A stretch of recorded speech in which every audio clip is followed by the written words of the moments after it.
하니라. 네. 오늘 이제 요나서 강의 5번째 말씀의 핵심 구절은 11절에 있습니다. 11절에. 그래서 이제 오늘 말씀 제목은 저 큰 도시 니느웨를 내가 아껴야 하지 아니하겠느냐라는 이런 제목으로 하나님의 말씀을 전하도록 하겠습니다. 하나님께서 뭘 아끼신다고 말씀하고 계십니까? 저 큰 도시 니느웨를 아끼신다는 겁니다. 자, 여기는 아주 중요한 영적인 의미가 있습니다. 하나님께서는 니느웨 도시는 어떤 도시였습니까? 그 당시에 심판하려고 했던 그런 대상인 도시 아닙니까? 그 도시조차도 하나님께서는 아끼신다는 겁니다. 여기에 오늘 중요한 그런 영적인 의미가 담겨 있는 만큼 여러분들이 오늘 이 말씀을 통해서 하나님의 마음을 여러분들이 이제 발견하시는 귀한 시간이 되시길 원합니다. 여러분, 요나서 4장은 주님의 성품을 매우 잘 보여주는 매우 감동을 주는 그런 본문을 이제 담고 있습니다. 많은 이들이 구약의 하나님을 하고 이제 생각을 하게 되면 율법적이고 엄하고 두려운 분이라고 하는 그런 인상을 이제 받게 됩니다. 그래서 구약 성경에는 창세기서부터 심판주로서의 하나님이 많이 기록되어 있기 때문입니다. 하나님께서는 노아의 홍수를 통해서 세상을 심판하시고 또한 소돔과 고모라에 불을 내려서 도시를 이제 멸하신 바가 있습니다. 그리고 이스라엘의 배교와 심판, 그리고 주변 민족들과의 전쟁, 또 앞으로 주의 날에 있을 심판 등에 대한 말씀은 너무나 두려운 내용들이 많은 것이 구약의 말씀인 것입니다. 그렇기 때문에 구약 성경에 게시된 이런 하나님의 성품으로 인해서 구약의 하나님은 매우 두려운 분이라는 인상을 갖기가 쉽다는 점입니다. 맞습니까, 여러분? 네, 아마 여러분들도 구약을 읽으면서 그런 이제 하나님의 인상을 갖기가 이제 쉬울 것입니다. 자, 그런데 오늘 이 요나서 4장을 이제 한번 여러분들이 자세히 이제 읽어보시면은 요나서에는 이와는 전혀 다른 하나님의 성품이 계시되어 있다는 점입니다. 요나서를 통해 볼 수 있는 하나님은 어떠한 이런 성품이 이제 계시되어 있습니까? 하나님은 긍휼이 풍성하시고 오래 참으시는 분이라고 하는 그런 아주 아름다운 성품이 이제 계시가 되어 있습니다. 그래서 더욱이 저 큰 도시 니느웨를 아껴야 하지 아니하겠느냐라는 이 말씀처럼 니느웨는 당시 이스라엘 입장에서는 철천지 원수 같은 이방 나라로 멸망당하는 것이 너무나 당연해 보였습니다. 그런 이스라엘의 분노를 대언자 요나가 단지 표현을 했을 뿐입니다. 그러나 하나님께서는 아무리 사악한 죄인이라 할지라도 그들이 멸망당하는 것을 결코 기뻐하지 아니하시며 그들이 뜻을 돌이키셨을 때는 용서하시는 긍휼이 풍성하신 분임을 일깨워 주고자 지금 요나에게 이 말씀을 하셨던 것입니다. 자, 먼저 우리 에스겔서 33장 11절 말씀을 한번 찾아보시고 시작하도록 하겠습니다.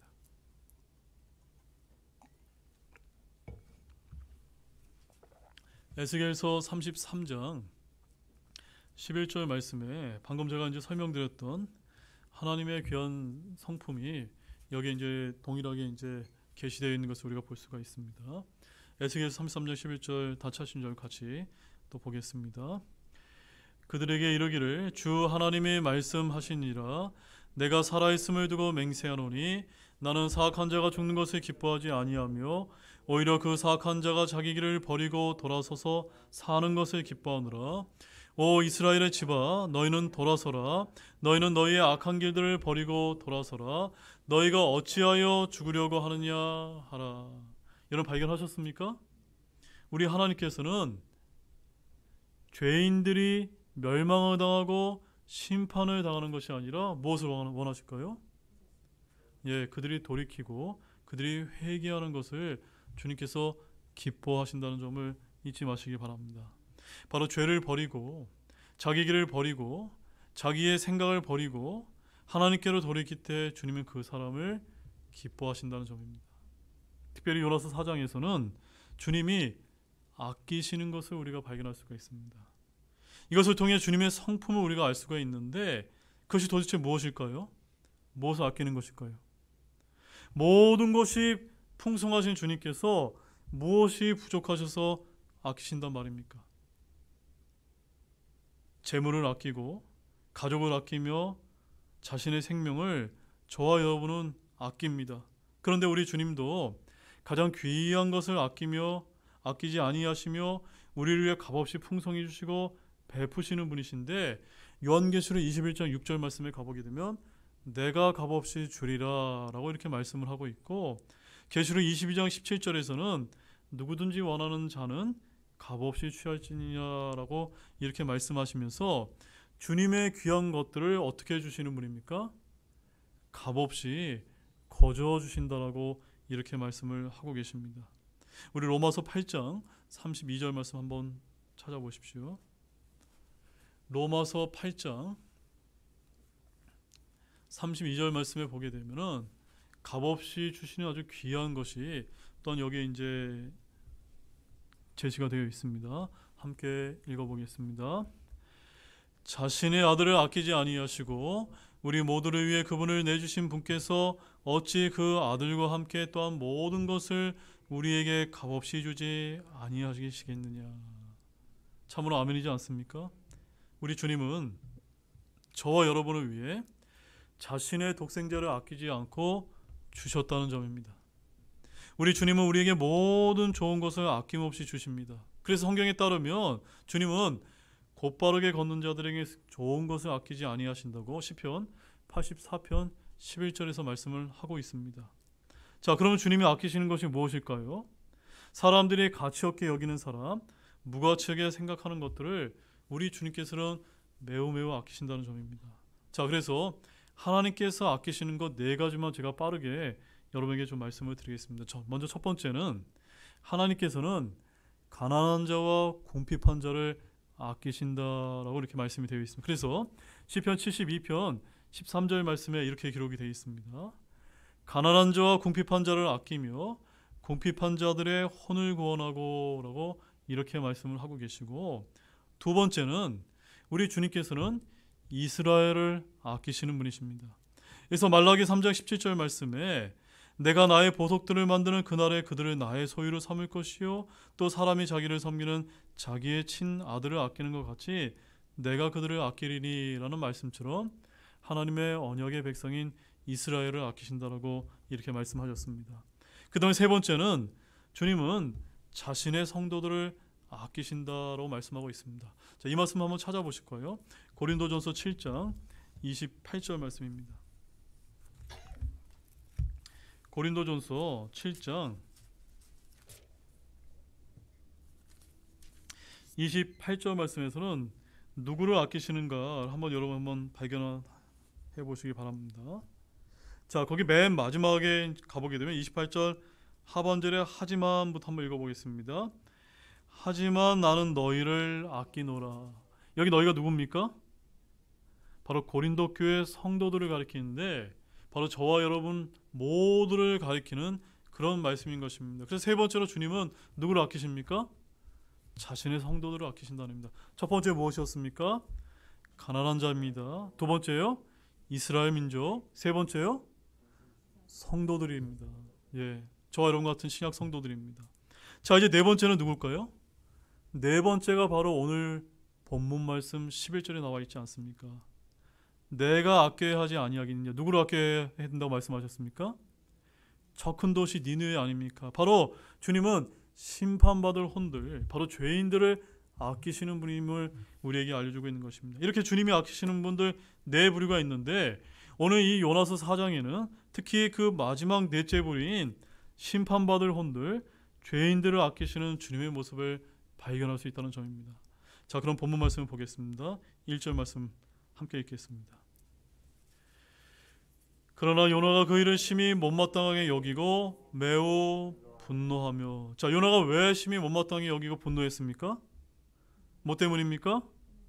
지금 요나는 니느웨로 들어가서 하루 동안 다니면서 외쳐 이르기를, 요나서 3장 4절 말씀에서 이제 40일이 지나면 니느웨가 뒤엎어지리라 라고 이렇게 선포를 했는데, 이 선포를 들은 니느웨 사람들이 어떤 반응을 보였습니까? 회개하고 금식을 통해 뜻을 돌이키는 놀라운 일이 벌어지자 그 일이 심히 못마땅하게 된 것이다 라고 이렇게 이제 말하고 있는 것입니다. 그래서 이런 일을 보시고 나서 주님께서는 이 니느웨 사람들이 행한 일, 곧 그들이 자기들의 악한 길에서 돌이킨 것을 보시고 그들에게 행하리라고 말씀하신 그 재앙에서 뜻을 돌이키고 그것을 행하지 아니하셨다라고 이렇게 말씀을 하고 있습니다.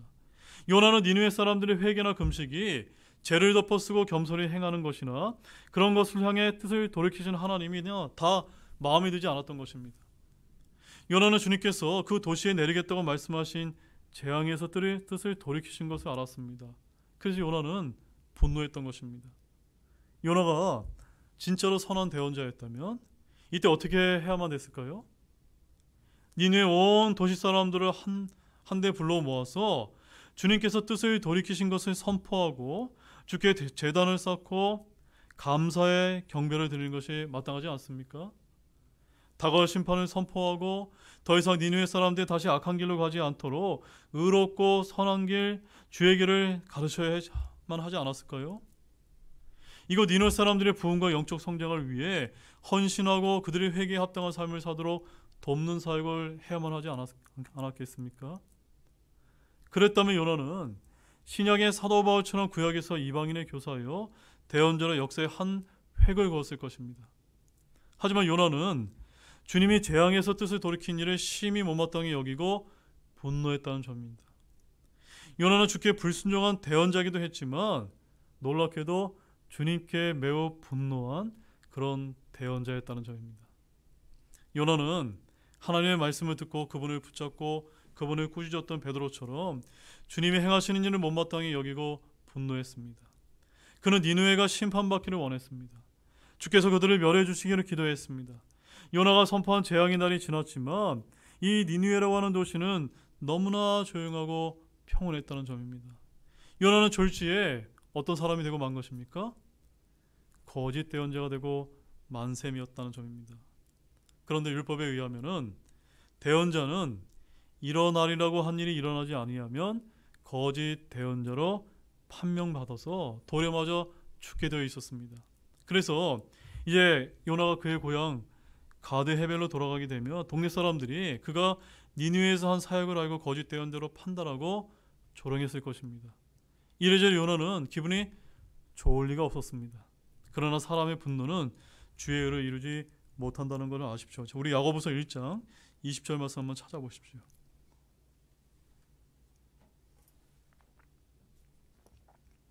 야고보서 1장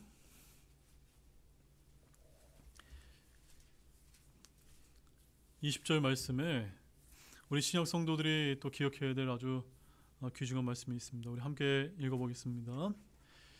이는 사람의 진노가 하나님의 의를 이루지 못하기 때문이니라. 아시겠습니까? 네, 우리가 진노하고 우리가 분노하는 것은 결국 하나님의 의를 이루지 못한다는 점, 이 점 반드시 기억하기를 원합니다. 자, 본문 2절 말씀 다시 한번 보겠습니다. 주께 기도하며 이르되 간청하나이다. 오 주여, 내가 전에 내 나라에 있었을 때 내 말이 이러하지 아니하였나이까. 그러므로 내가 먼저 다시스로 도망하였사오니 이는 주께서 은혜로우시고 긍휼이 많으시며 분노하기를 더디하시고 큰 친절을 베푸사 해악이 내 뜻을 돌이키시는 하나님이신 줄을 내가 알았기 때문이니이다. 자, 요나는 주께 분노해서 기도를 드리면서 불평과 더불어 자신을 죽여달라는 간구를 했습니다.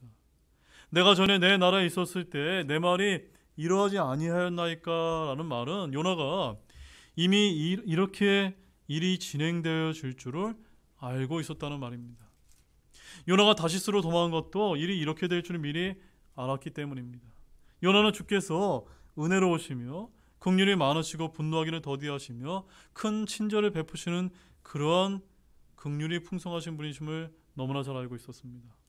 더욱이 요나는 아마도 출애굽기 34장 6절 말씀도 너무나 잘 알고 있었을 것입니다. 자, 출애굽기 34장 6절 말씀 찾아보십시오. 출애굽기 34장 6절 말씀입니다. 여기는 우리 주님의 성품이 이제 잘 드러나 있습니다. 함께 읽겠습니다. 주께서 그의 앞으로 지나가시며 선포하시되 나는 주니라.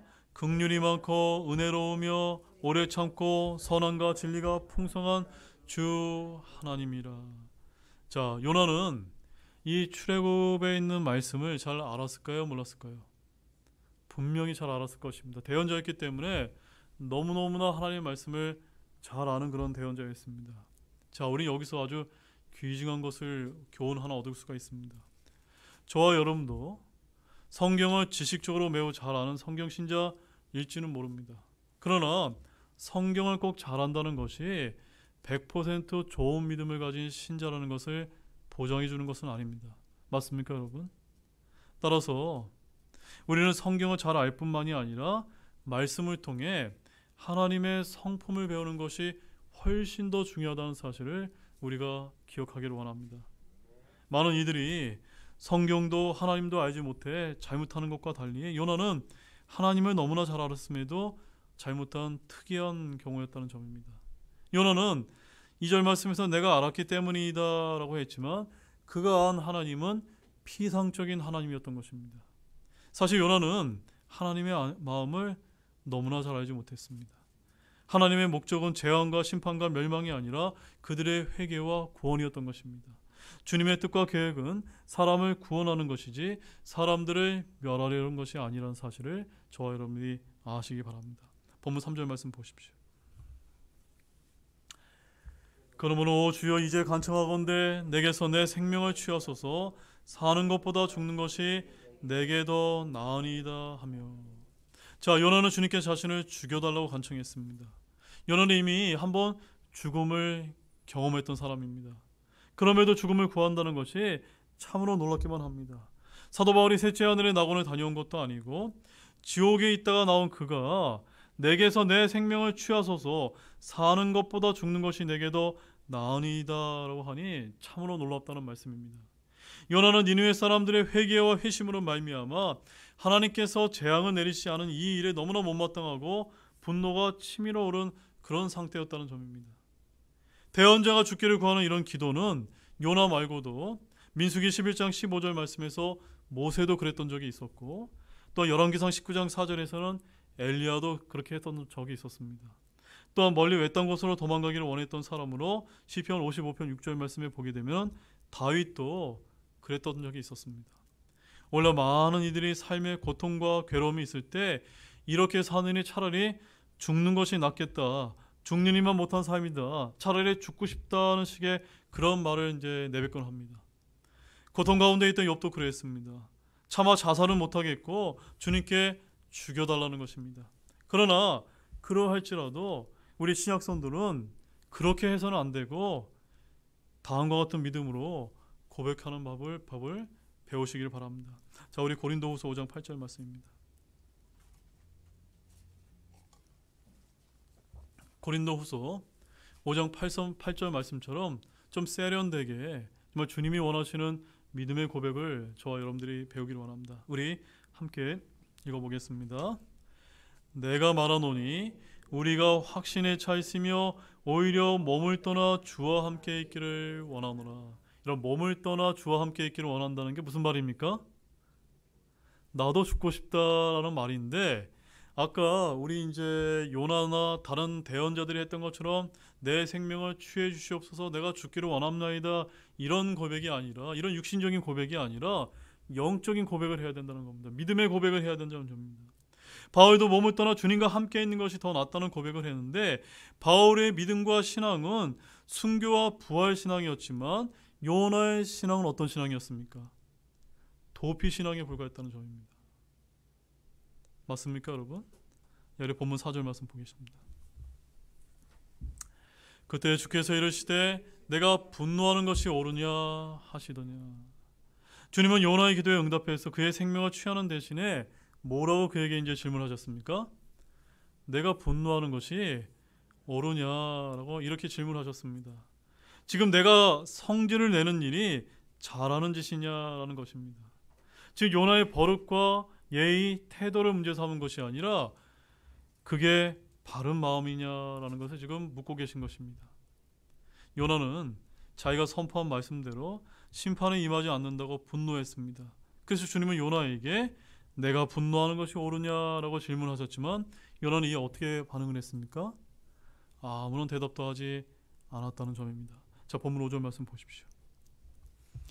이에 요나가 그 도시에서 나가 그 도시의 동쪽에 앉은 뒤 거기서 자기를 위해 초막을 만들고는 그 밑에 그늘에 앉아 마침내 그 도시가 어떻게 되는지 보려고 하였더라. 자, 이 구절의 배경은 요나가 선포한 지 40일째 되는 날이나 그 전으로 이제 보인다는 점입니다. 요나는 니느웨에 나가서 그 도시의 동쪽편에 앉아 거기서 자기를 위해 초막을 만들었습니다. 왜 만들었죠, 여러분?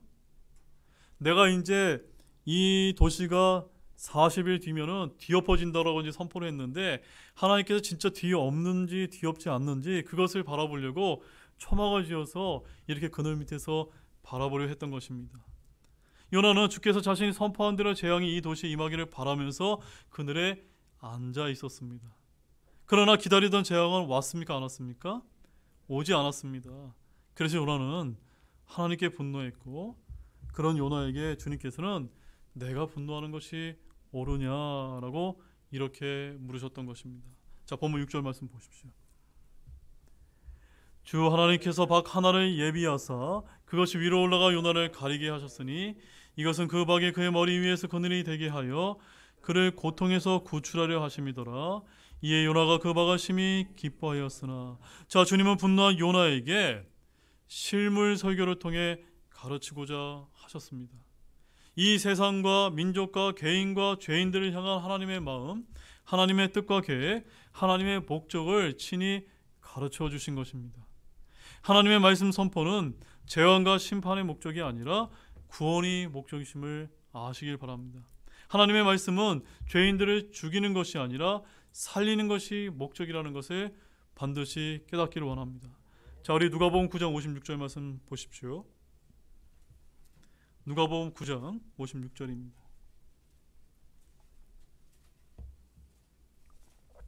우리가 누가복음 9장 56절 말씀을 통해서 하나님의 그 마음을 우리가 발견할 수가 있습니다. 함께 읽겠습니다. 사람의 아들은 사람들의 생명을 멸하러 오지 아니하고 구원하러 왔느니라 하시니라. 그들이 다른 마을로 가더라. 우리 예수님께서는 어떻게 오셨다고요? 사람의 생명을 멸하러 오신 분이 아니고 구원하러 오신 분이다. 이것이 진정한 하나님의 마음인 겁니다.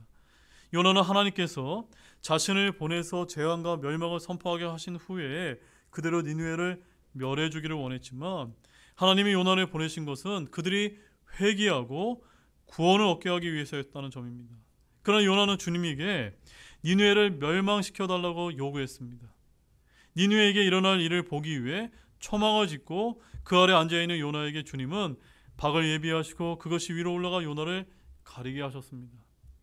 박이 얼마나 빨리 자라났던지 요나의 머리 위에서 그늘이 되었고, 뜨거운 햇살의 고통에서 요나를 건졌고, 요나는 그 박을 심히 기뻐했다라고 이렇게 기록하고 있습니다. 자, 다음 말씀 7절입니다. 함께 보겠습니다. 하나님께서 다음날 아침이 올 때에 벌레 한 마리를 예비하사 그것이 박을 쳐서 시들게 하시니라. 자, 여기 아주 중요한 영적인 또 교훈이 담겨 있으면 잘 들어보시기 바랍니다. 하나님께서는 이번에 뭘 이제 예비하셨습니까? 벌레 한 마리를 이제 예비하신 것입니다. 요나의 인생을 위해서 주님이 예비하신 것이 여기 네 가지가 이제 등장하는데, 첫 번째가 무엇입니까? 1장 7절 말씀에 가보게 되면 큰 고래를 이제 예비하셨던 적이 있습니다. 그리고 두 번째는 오늘 6절 말씀에서 박을 예비하셨습니다. 그 다음에 세 번째는 벌레를 예비하셨습니다. 그 다음에 네 번째는 8절 말씀에 동풍을 예비하셨음을 우리가 볼 수가 있습니다. 하나님은 이런 것들로 이제 요나를 이제 가르치시고자 이렇게 예비하셨던 것입니다. 요나를 가르치는 데 사용한 도구들은 하늘의 빛이나 환상이나 스랍들이나 천사들과 같은 그런 영적 존재들이 아니었습니다. 우리 그리스도인들 중에도 환상이나 성령의 표적이나 은사들을 통해 주님이 자신을 가르치고자 계시를 주셨다고 주장하곤 하지만, 대부분의 가르침은 어떤지 아십니까? 대부분의 가르침은 일상의 생활에서 평범하게 사용되는 것들이라는 사실을 우리가 기억할 필요가 있습니다. 무슨 말씀이냐면, 저와 여러분들이 일상에서 겪는 여러 가지 사건들과 사고들과 사소한 일들을 통해 우리 하나님께서는 교훈과 진리를 알려주고자 하신다는 점입니다. 따라서 저와 여러분들이 영적으로 깨어만 있다면 집안일을 하시다가 또는 운전을 하다가 또는 장을 보다가 또 교회에 오고 갈 때마다 관계없이 늘 영적인 배움을 여러분들이 얻을 수가 있다는 점입니다. 이처럼 요나는 하나님께서 예비하신 박을 보고 심히 기뻐했습니다. 그러나 그 박을 쳐서 시들게 하신 분도 주님이셨습니다.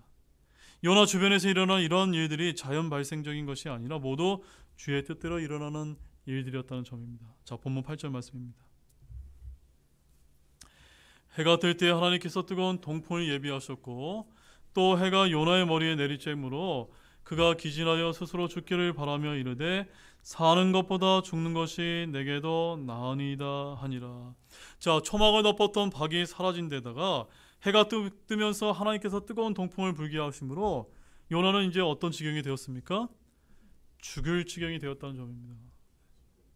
해는 머리 위에 내리쬐고 그는 그늘은 없고 뜨거운 바람이 불어대니 살고 싶은 마음이 있을까요, 없을까요? 없었던 것입니다. 그래서 그는 기진하여 스스로 죽기를 바라며 라고 이렇게 이제 말씀하고 있는 것입니다. 바로 요나는 다시 한번 사는 것보다 죽는 것이 내게도 나으리다 라고 이렇게 말하면서 죽음을 구하는 기도를 하나님께 어리석게도 이제 올리고 있었던 것입니다. 자, 본문 9절 말씀 보십시오. 하나님께서 요나에게 이르시되 내가 그 박으로 인해 분노하는 것이 옳으냐 하시니 그가 이르되 죽는다 할지라도 내가 분노하는 것이 옳으니이다 하무나. 자, 주님은 다시 한번 요나에게 질문했습니다. 내가 그 박으로 인해 분노하는 것이 옳으냐라고 이렇게 물으셨습니다. 이전에는 주님의 질문에 그 어떠한 대답도 하지 않았던 이제 요나가 이번에 뭐라고 대답합니까? 죽는다 할지라도 내가 분노하는 것이 옳으니이다라고 이렇게 이게 누구하고 이렇게 지금 대화를 나누고 있는 겁니까? 하나님하고 이렇게 이제 대화를 나눈다는 것이 얼마나 참 황당하고 어리석은지 모릅니다. 뜨거운 열기와 더운 바람에 기진해서 죽기를 바라던 요나에게 주님의 질문은 불에 기름을 끼얹듯 더욱 그의 분노를 일으켰던 것입니다. 일반적으로 주님의 음성이 임하며 마음속에 치솟던 불같은 분노라도 금세 사라지고 화평이 오는 것이 마땅한데 요나는 오히려 그 정반대로 이제 반응을 했던 것입니다. 왜 그랬을까요, 여러분? 왜 그랬을까요? 요나는 지금 요나 마음속에 뭔가 불만이 있고 뭔가 마음에 들지 않는 일이 있었는데 그것이 가라앉기는커녕 하나님의 말씀이 임했음에도 불구하고 어리석게도 더더욱더 안 좋은 상태로 빠져들어가고 있었다는 사실입니다. 우리가 이런 점을 갖다가 잘 기억할 필요가 있어요. 우리가 신앙생활을 하면서도 얼마든지 이런 일이 발생할 수도 있는 것입니다. 우리 역시도 신앙생활을 하면서 이러한 영적 상태가 되지 않도록 경계하고 조심할 필요가 있습니다. 우리가 살면서 화가 나고 분노가 생길 수도 있습니다. 그러나 성경은 뭐라고 말씀하신 줄 아십니까? 하루를 넘기지 말라. 하루를 넘기지 말라고 말씀하십니다. 자, 우리 에베소서 4장 26절 말씀 한번 찾아보시기 바랍니다.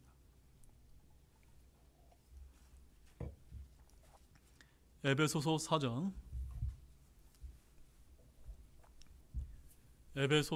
4장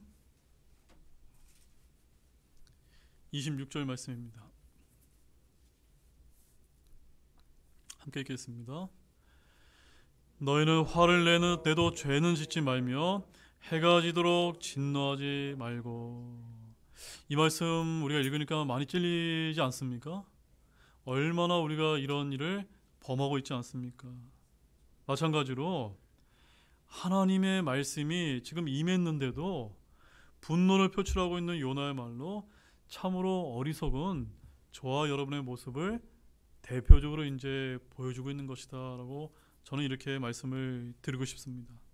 이처럼 요나는 분노 조절 장애가 있는 것처럼 하나님 앞에서 다른 분도 아니고 하나님 앞에서 죽는다 할지라도 내가 옳으니이다라며 앞뒤 분간을 못하고 분노의 막말을 쏟아내었던 것입니다. 본문 10절 말씀 보겠습니다. 그때 주께서 이르시되 내가 수고하지도 아니하고 자라게 하지도 아니한 박 곧 하룻밤 사이에 났다가 하룻밤 사이에 없어진 그 박을 내가 불쌍히 여겼거든. 자, 요나는 박을 심지도 않았고 박을 돌보거나 자라게 하지도 않았습니다. 그래서 내가 수고하지도 아니하고 자라게 하지도 아니한 박이란 이 말대로 이 박은 하나님께서 예비하시고 자라게 해주신 것입니다. 우리가 이 세상에서 누리는 대부분의 것이 우리가 수고하지도 아니하고 자라게 하지도 아니한 것들이 대부분입니다. 하늘이나 땅이나 바다나 산이나 강이나 숲이나 나무와 풀과 꽃 모두 우리가 수고하지도 자라게 하지도 아니한 것들이지 않습니까? 물을 마시지만 물을 만든 사람은 없습니다. 숨을 쉬지만 공기를 만든 사람은 없습니다. 요나의 초마귀로 그늘을 만들어주던 박은 요나가 수고한 것이 아니라 누가 수고하신 것입니까? 주님이 이제 수고해서 만들어주신 것입니다. 주님이 주신 것들은 평소에는 잘 모르다가 그것이 없어질 때야 얼마나 소중했는지 우리가 깨닫게 된다는 점입니다. 하룻밤 사이에 났다가 하룻밤 사이에 없어진 그 박을 기뻐했던 요나가 지금은 그 박을 불쌍히 여기고 있는 것입니다. 그러나 박보다 더 귀한 것이 무엇인지 아십니까? 바로 사람입니다. 그래서 주님은 안식의 준수를 촉구하는 유대인들을 향해 사람이 양보다 더 귀하다고 말씀하시며 사람이 안식일보다 귀하다라고 이렇게 말씀하셨다는 점입니다. 자, 우리 마태복음 12장 11절에서 12절 말씀 한번 찾아보십시오. 마태복음 12장 11절 12절 말씀입니다. 자, 우리가 이런 말씀을 통해서 하나님의 마음을 이제 발견하기를 원합니다. 자, 11절 말씀 먼저 읽겠습니다.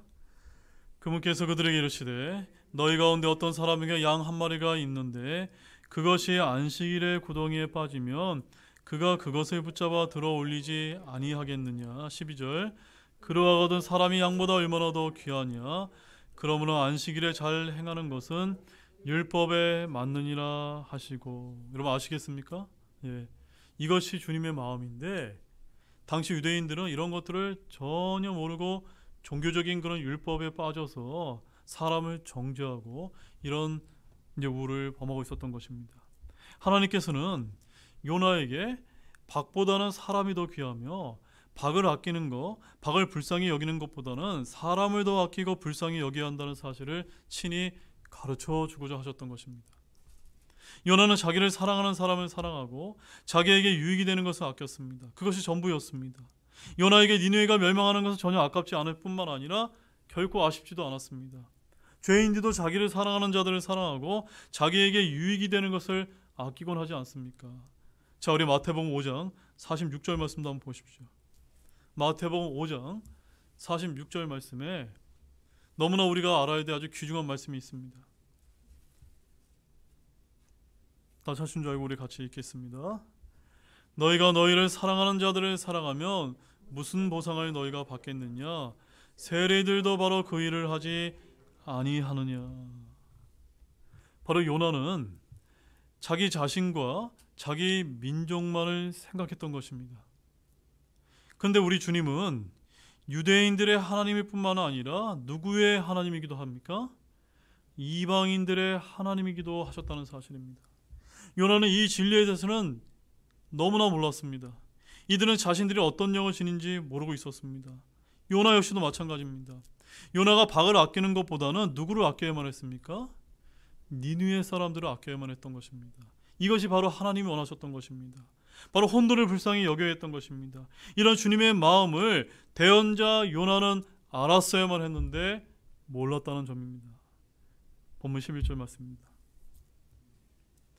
자기의 오른쪽과 왼쪽을 분간할 수 없는 자가 12만 명이 넘고 또한 많은 가축이 있는 저 큰 도시 니느웨를 내가 아껴야 하지 아니하겠느냐 하시니라. 하나님께서는 요나가 아낀 박과 하나님 자신이 아끼신 니느웨는 실로 비교조차 할 수 없을 만큼 그 가치가 다르다는 사실을 여기서 강조하고 계신 것입니다. 요나가 박을 아끼듯 주님은 누구를 아끼십니까? 니느웨를 아끼신다는 점입니다. 박은 비록 일시적으로 요나를 시원하게 하지만 그것은 하룻밤 사이에 났다가 하룻밤 새에 시들어버리는 하찮은 식물에 지나지 않습니다. 반면에 니느웨는 지극히 크고 그 안에는 오른쪽과 왼쪽을 분간할 줄 모르는 12만여 명의 어린아이들을 포함해서 무려 약 60여 명의 존엄한 인간들이 살고 있었고 많은 가축이 있었다고 성경은 우리에게 알려주고 있는 것입니다. 따라서 한 생명을 천하보다 귀하게 여기시는 우리 주 하나님께서는 이 같은 도시를 아끼시는 것, 그 도시가 회개할 때 심판을 돌이키신 것은 너무나 당연한 일이었다는 사실입니다. 하나님의 질문에 요나는 아무런 대답이 없어서 요나서는 이렇게 끝을 맺고 있습니다. 요나서는 분노하는 자신의 종 요나에게 묻는 하나님의 질문으로 끝을 맺고 있습니다. 저와 여러분 역시도 각자 모두 주님 앞에서 대답할 말을 준비하시기를 바랍니다. 이제 결론을 맺겠습니다. 오늘로서 요나서 강해를 이제 마치겠습니다. 오늘 마지막 말씀에서 저 큰 도시 니느웨를 내가 아껴야 하지 아니하겠느냐라는 하나님의 말씀이 우리의 마음에 많이 와닿는 것 같습니다. 만약 주님께서 저 예루살렘 도시를 아껴야 하지 않겠느냐라고 하게 되면 많은 사람들이 고개를 끄덕이면서 이렇게 이제 인정하시는 분이 있을지 모릅니다. 또한 주님께서 내가 신약 성도들을 아껴야 하지 아니하겠느냐라고 말한다면 아마 고개를 끄덕일지 모릅니다. 그러나 우리 주님께서는 여기서 오늘 뭐라고 말씀하고 계십니까? 저 큰 도시 니느웨를 내가 아껴야 하지 아니하겠느냐라고 지금 말씀하고 있지 않습니까? 여기에는 저와 여러분과 같이 속 좁고 죄 많은 죄인들을 품을 수 없는 넓고 크고 깊은 하나님의 긍휼과 은혜와 같은 주님의 성품이 담겨 있다는 사실입니다. 저와 여러분들이 요나 같은 모습을 버리고 하나님의 성품을 배울 수 있는 저와 여러분들이 되기를 원합니다. 바로 저와 여러분이 지식이 아니라 주님의 성품을 담고 배울 수 있는 모든 분들이 되시길 우리 주님의 이름으로 축원합니다. 기도 마치겠습니다. 하나님 아버지 참 감사를 드립니다. 오늘 이렇게